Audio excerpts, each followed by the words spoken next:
Attorney, abogado ka pala na nagtuturo sa Ateneo. At sinasabi mo, ang diferensya ng private sa public figure, pagka public figure ay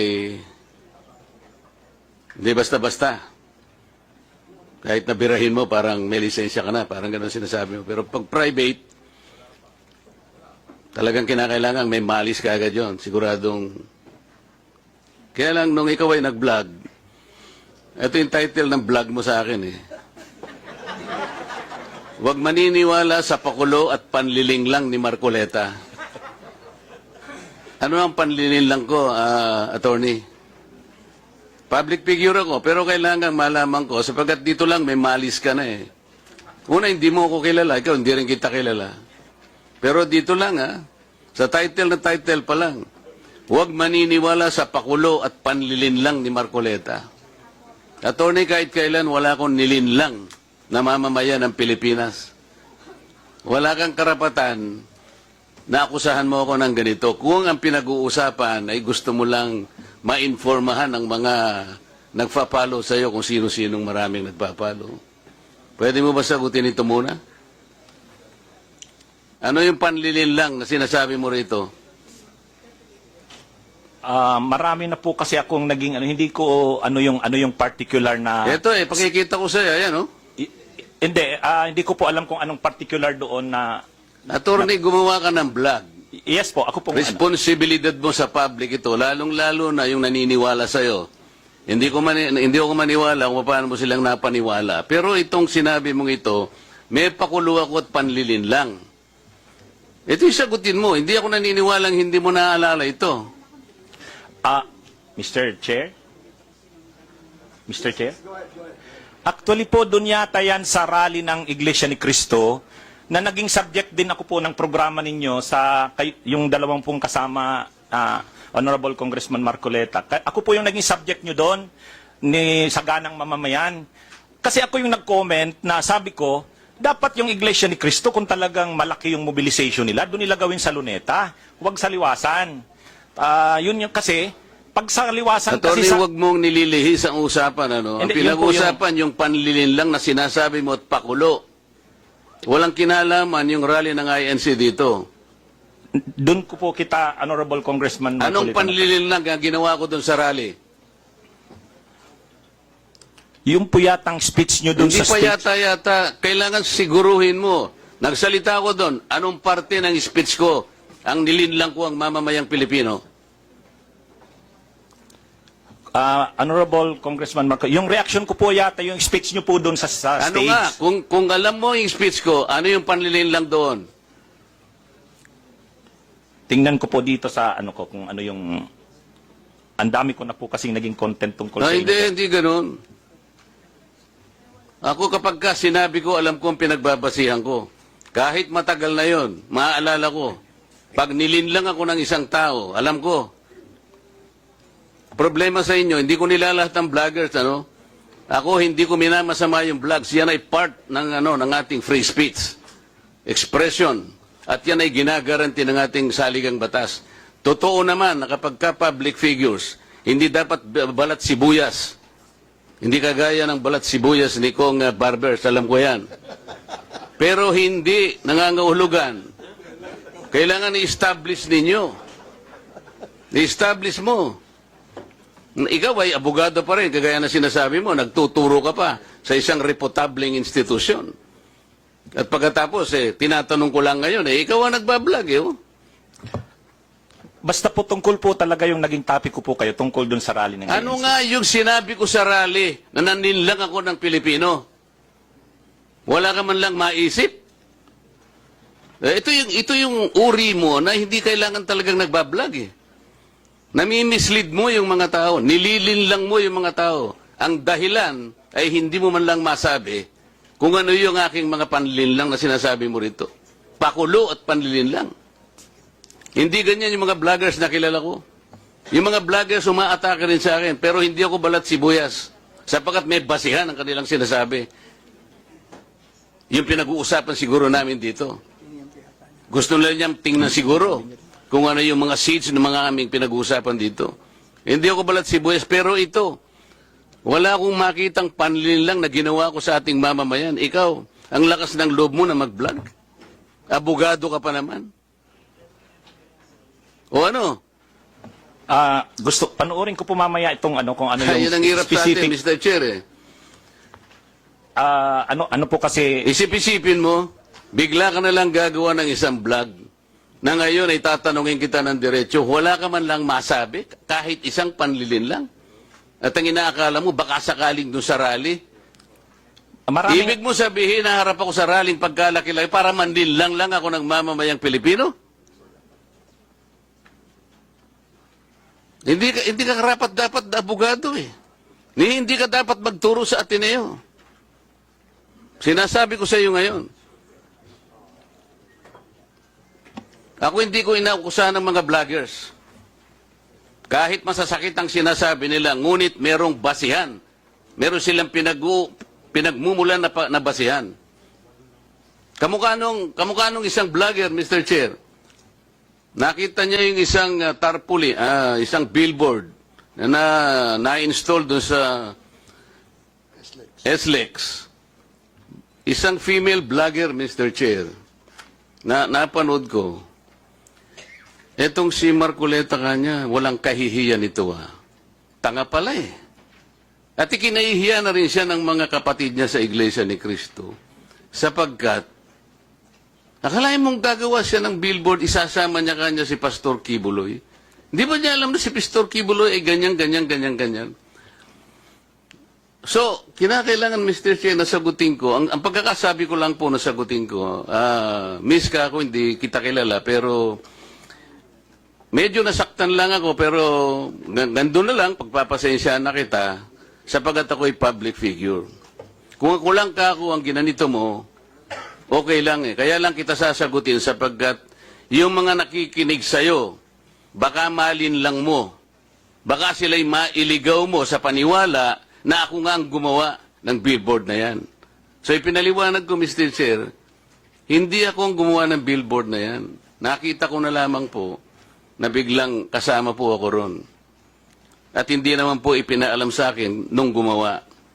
Siguro po dahil si Pastor Kibuloy po ay tumatakbo ring isang senador, inakala niya sigurong magiging maganda rin para sa kanya kung kami po'y magkasama. Ako naman po'y wala namang magagawa tungkol doon. Pero hindi ko na po, wala na po akong reaksyon sapagkat public figure nga po ako eh. Lahat kami ay tatamaan. Ito nga po yung napakagandang pagkakasalita po sa Korte Suprema eh. Mr. Chair, basahin ko lang, maliit lang po ito. The interest of society, ito po yung United States versus Bustos. The interest of society and the maintenance of good government demand a full discussion of public affairs. Complete liberty to comment on the conduct of public men is a scalpel in the case of free speech. The sharp incision of its probe relieves the abscesses of officialdom. Men in public life may suffer under a hostile and an unjust accusation. The wound can be assuaged with the balm of a clear conscience. A public officer must not be too thin-skinned with reference to comment upon his official acts. Kaya kaya ko na lang siyang itolerate, Mr. Chair, yung babaeng yun eh. Pero ikaw, attorney, dahil sa attorney ka, yan ang sinasabi mo, at nagtuturo ka pa sa isang reputabling institution, dito lamang sa title mo eh. Huwag maniniwala sa pakulo at panlilin lang ni Marcoleta. Pagkatapos tatanungin kita ngayon, kung anong panlilin lang ang ginawa ko, wala ka man lang masabi. Kaya naman kitang idemanda pero hindi na kita pagtitsagaan eh, kung ikaw lang. Gusto ko lang malaman ng mga tao na walang basihan tong ginagawa mo. Para sa akin, sapat na nakabayaran sa'yo. O total, hindi na siya makakibo, Mr. Chair. Tatigilan ko na siya. And with that, Congressman Marcoleta, that will serve as your time as an interpellator. Ang haba ng interpellation mo. But I will not deduct that sa time mo, Congressman Marcoleta. Okay. Attorney Ricky, you still want to pursue your or That will be it. So yun lang po. Siguro we'll be giving you time also to to answer back on, baka panoodin mo muna yung mga vlog mo. Later on, you can approach us if you wanted to defend your Dapat nga your side. madisbar pa yan eh. You have your time, Congressman Marcoleta. We'll be giving time to Attorney Ricky to defend himself. Ano lang po to have siguro, fairness, and Mr. Chair? maging equal lang treatment natin sa lahat. What we wanted here is to be fair, no? Para give also a chance to Attorney Ricky para to prove himself by watching yung mga vlogs na ginawa niya. Sige, go ahead, sir.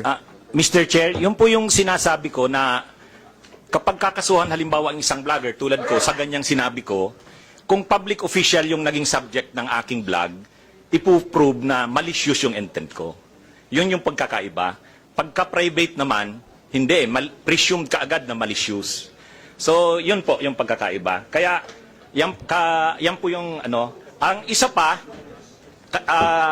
yung mga members po ng Congress, lahat po tayo, kahit ordinary citizens, may freedom of expression, freedom of speech. Kami ring mga vloggers, mayroon. Ang pagkakaiba lang po natin, kayo pag nasa Congress, hindi kayo pwedeng kasuhan kasi may privilege kayo, anumang sabihin nyo. Pero kami, kahit vloggers kami, pwede kaming kasuhan. Yun nga lang, ang pagkakaiba, ang magiging defense talaga namin, freedom of expression. Kaya nga, kapag kinasuhan kami ng private individuals, ipuprove nung malicious kaagad ang presumption. Pero sa public figures, ipuprove na may actual na malis kami sa sinabi namin. Yun lang po. Hanapin ko po mamaya yung kasi ang dami ko na contents na na-create kay Congressman Marcoleta. So talagang hindi ko na po masagot. Pero sorry po kung kung hindi ko We nasagot understand agad. your situation, Okay Attorney. po. Kaya nga I have given you a chance para Thank you po. ma-review naman po yung mga vlogs niyo. Tungkol sa pagbisita niya sa Naga. Taga-Naga po kasi ako. Nakipagkita siya kay former Vice President BP Leni. So ang post ni Honorable Congressman Marcoleta na yun yung mark ng pagiging statesman. Kasi hindi siya kay Duterte, kay Marcos, kay Leni, para sa kanya unity. So yung topic ko, huwag padadala sa pakulo at panlilinlang ni Anong Marcoleta. panlililang doon? Yun nga po, Diretsuhin mo. explain ko yung sinabi ko. Kasi Ano nga? opinion ko po ito, sabi ko, Oo nga, hindi panlilinlang yon. Nakipag-handshake ako. Kaya nga, Sinabi ko, unity begins. sabihin ko with a lang po handshake. yung sinabi ko doon sa vlog ko. Hindi, panlilinlang ba yun? Mr. Chair, point of order lang po. Para What is the magkaroon point of order? Point of order po yung hindi, yes. Dapat po Mr. Okay. Chair, Okay. you So, gave what is the point of order kasi of you gave time Congressman to Franz? attorney. Wait, I'm still speaking. Sorry. What's the point of order of Ms. Point Franz? of order po yung conduct nung palitan nila ng ng exchanges of words. So you have recognized po Attorney Ricky. So let him explain before our colleague Marcoleta. I understand. Okay, I'll be so, letting para wait, maging wait, okay. And please Yeah, I understand address both of you. Please address the chair para hindi po Yeah. nagsasagutan. All right. Thank you. So we'll be letting Attorney Ricky to reply, and then I'll give a chance to Congressman Marcoleta also to ask you as well. Sige. Yes po, Attorney Mr. Ricky. Chair, thank you po. Ang sabi ko lang po, kasi kanina po, tinatanong ako tungkol doon sa vlog ko na yon. Hindi ko talaga maalala sa dami ko ng vlog. So, binasa ko po, pinanood ko. So, tungkol po yun sa post ni Honorable Congressman Marcoleta. Sabi niya, reading from netizens, reactions on my brief and casual meeting with former VP Leni. After my trip to Sipokot, I now realize how really divided our people are. Reaching out to all our leaders can also be personal. Our ability to show our humanity beyond the realm of political. How else are we able to exemplify the true meaning of statesmanship if you refuse to extend your hand to all who wants to grasp it? I believe unity always begins with the handshake. Tapos may picture siya, kasama niya sa PBBM, si Duterte, si Leni, si Sara. Ang reaksyon ko doon, sabi ko, wag tayong padadala doon sa pakulo na yon at panlilang. Kasi sabi ko, ang totoong statesman, ang paninindigan niya para sa bayan. Hindi ko nakita kay Congressman Marcoleta na ang mga paninindigan niya sa issue ay para sa bayan. So honest opinion ko po yun. Yung po yung ano ko. Hindi po ako doon, hindi po malicious yung ano ko, yung intention ko doon. Mr. Chair, may I react? Marcoleta, now you have the floor. Pinutol mo lang, attorney. Eh. Ang kasunod nun, alam mo, tingnan po ninyo yung record ni ni Congressman Marcoleta. Siya yung nagsara sa ABS-CBN. Ang yabang-yabang niya. Yes. Isip-isipin mo, sasabihin mo sa kanya, you do not even know the issues. Attorney, alam mo ba yung issue sa ABS-CBN? Yes, yes po. What do you know about it? Mr. Chair. You can reply, Attorney Ricky, please.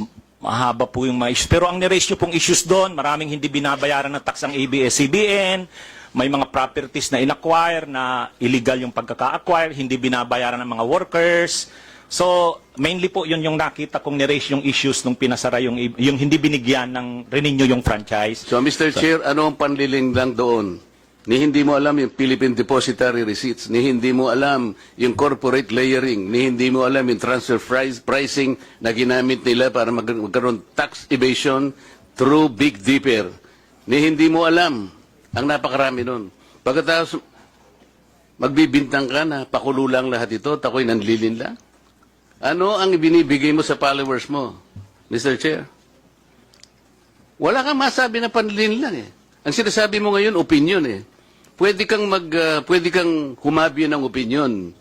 Attorney ha, kung talagang attorney ka. Pero wag kang mag-chat-chart na ako'y nanlin lang ng mamamayang Pilipino. You want to reply, Attorney Ricky? Yes, Mr. Chair. Ayun, Okay, yun go po ahead. yung, kaya ko po sinasabi na yung ako naninindigan na yung vlogging ko, hindi po fake news kasi opinion ko po yun.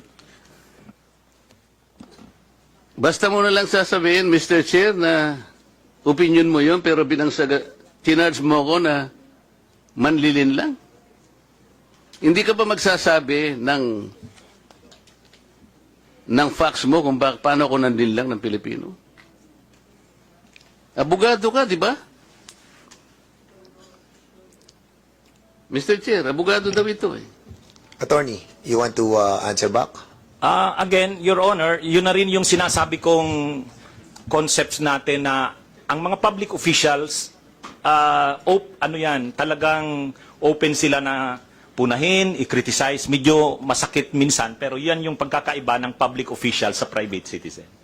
Mr. Chair, hindi siya nagkikriticize eh. Sabi ko nga, binigyan kita ng halimbawa dun sa isang babaeng vlogger na sinabi niyang tanga ako at ikinahihiya ako ng lahat ng mga members ng INC. Pinatawad ko na siya ron eh. Masakit yun, pero dahil meron siyang nakitang ganun. Pero ikaw, sinabi mo eh, nanlin lang ako eh. Ngayon, sinasabi mo, may opinion ka, nanlin lang. Wala kang masabi ngayon kung ano-anong ginawa ko para manlin lang ako ng Pilipino. Hindi ka abogado eh. Hindi opinion ito. Mr. Chair? Yes, sige. Okay na po siguro. Kasi marami pa sigurong pag-usapan. Nasabi Ikaw ko ang naman na yun. manlilin lang. Okay. Thank you so much to both of you. We exhausted that issue and we let the both parties to say their piece. And that's the spirit of this committee, no? Para maging balanse po tayo and fair. I want him to apologize, Mr. Chair. Kung abogado ka talaga, Sorry, Mr. Chair, I won't apologize. Opinion ko yon. With that, we'll dwell to the next issue, no. Ano na muna tayo sa interpellation. Balikan na lang natin mamaya issue niyan. Kung ayaw niya mag-apologize, I think we cannot force him to say sorry about it. Mr. Chair, I move that he be cited for contempt. Okay, for so there's a motion peddling to lies before this committee. So He cannot even answer simple questions kung paano ko nilin lang ang mga Pilipino. We cannot just let people, kahit na ba public figures tayo eh. I gave him the chance. okay, 1 minute suspension. Parliamentary status ng ating committee. There's a motion that was moved by Congressman Marcoleta to cite Attorney Ricky in contempt. Unfortunately, Unfortunately, Congressman Rodante Marcoleta is not a member of any of this committee. So he cannot move any motion regarding this issue. I'm sorry, Congressman Marcoleta, because I've been informed that you are not a member of any of the committees. And according sa ating rules, hindi po pwedeng mag Mr. Chair, may I ask my friends in this committee,